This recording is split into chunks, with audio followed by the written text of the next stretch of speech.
In the heart of rural Mississippi, where the sun hung heavy in the sky and the land stretched on in quiet, endless fields, a young boy named Montague lived with his two older brothers, Jay and Lee, at their grandparents' house.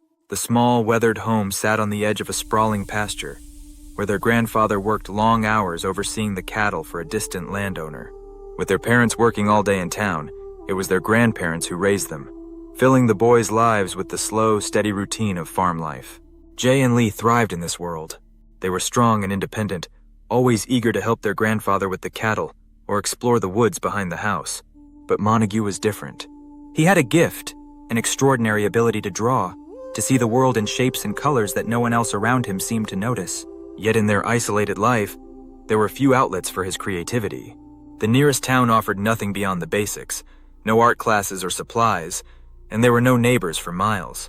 Montague spent his days looking for ways to express himself, often turning to nature for inspiration, sketching in the dirt with sticks, or using old, crumpled newspaper to create whatever his mind conjured.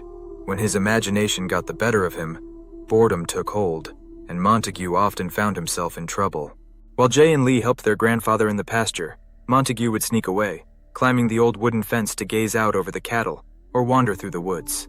He'd pretend the trees were canvases, and trace imaginary lines in the air, dreaming of far-off places where his art might be understood and appreciated. Sometimes, in a desperate need to create, he'd steal bits of his grandmother's sewing kit, scraps of cloth, thread, even buttons, to stitch together strange dolls or collages. His creativity would often be met with frustration from his grandparents. "Montague, you're supposed to be helping your brothers, not tearing up good fabric," his grandmother would say, shaking her head, but unable to hide the soft smile at his determination. Jay and Lee didn't quite understand their younger brother's fascination with drawing and art. They were at home on the farm, content with the life they knew. But Montague felt something pulling him beyond the fields and cattle, beyond the simple, predictable world they lived in. He would sit for hours under the shade of the old oak tree by the barn, his sketchbook balanced on his knee, drawing everything around him. Every line he drew, every image he crafted, was a small escape, a piece of a dream he didn't quite know how to reach but couldn't stop chasing.